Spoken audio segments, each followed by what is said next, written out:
Hello folks, it's Chris in Arena Studio Land with episode 3 of learning to use these pentatonic scales, the different positions, and also learning a lick in each position as well, which you can all then sync together and tie them all up and make great rock and roll riffs. If this is what you want to do, then this is the video for you.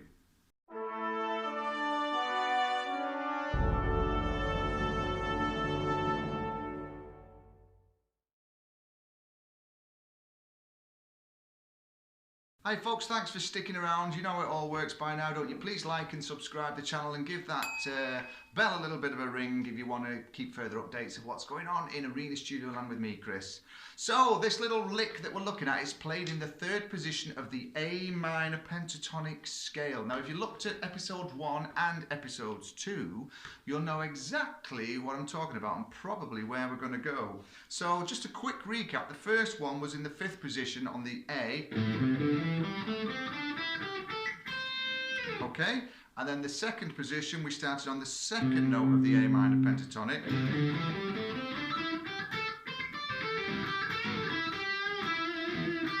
And we've created a little lick in each position. So today we're going to be on the 3rd position because it's week 3. See what I did? So on week 3 we actually start the lick on the 3rd note, which is the D. So if I was to play this in the original 5th position, it would be. Okay, but we don't want to play it there because it sounds boring in the same place, so we play it there.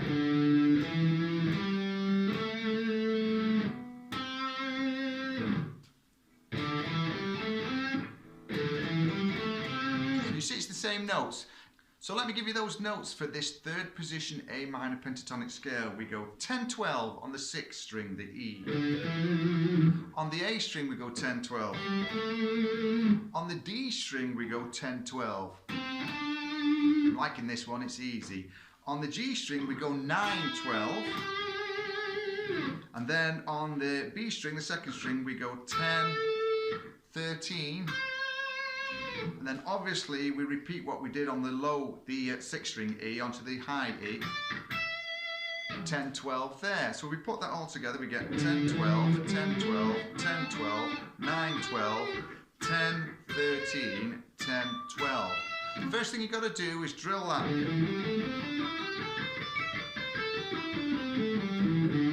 Yeah, drill that under your fingers for a few nights, and then when you feel confident with that pattern, just try and practice the shape of the lick that I'm going to show you now. Okay, so the lick is based on the 2nd string and the 3rd string shape. So if we look at that, we've got.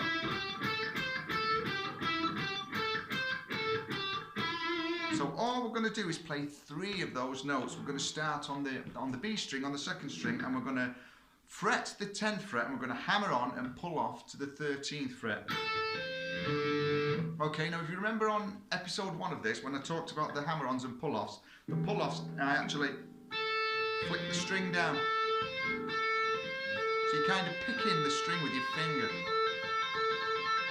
If I just go straight on and off, there's no substance there, there's no brrr, and we want a bit of brrr, don't we? So, you look what I do there, nice and slowly.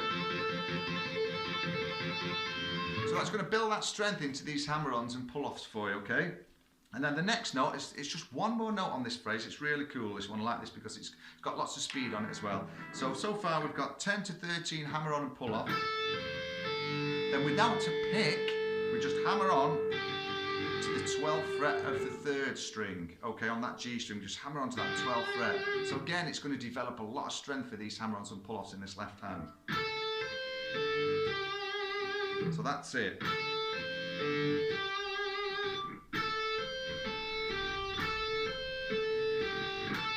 Only one pick. Pick, hammer on, pull off, hammer on. Pick, hammer on, pull off, hammer on.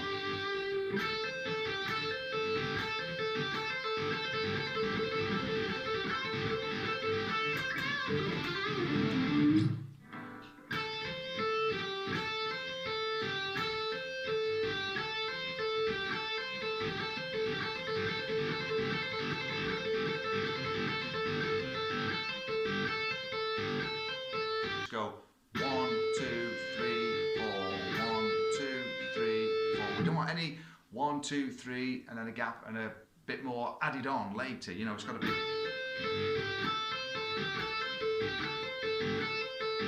So you need to practice it at a steady tempo. Just the one pick. And then when you feel a bit more confident and you've got it under those fingers, add a little bit of speed. A great way to practice it is to sprint a little bit, jog a bit, walk a bit.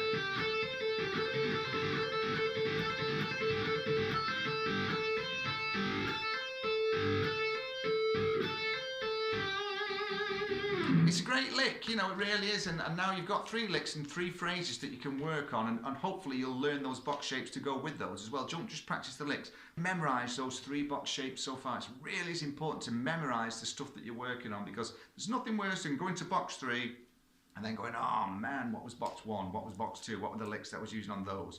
When we've got all these box shapes down, I'm going to show you how to remember them as well that way, rather than looking at them in sections over the fretboard. So we're going to take this a stage further as we progress with all these pentatonic patterns and these box shapes. It's a great little lick, I love it, and it sounds cool, so when you want to impress your friends, this is the one that you can pull out, and they all go, whoa, man, that sounds really super cool.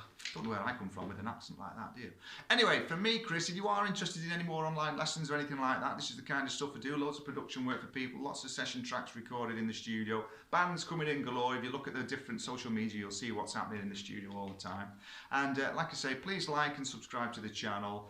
If you like what I'm doing, give us a thumbs up or comment. I love it when you chat to me as well. That's really good. So for me, Chris, enjoy this lick. Stay well, stay safe, and keep on rocking in the free world.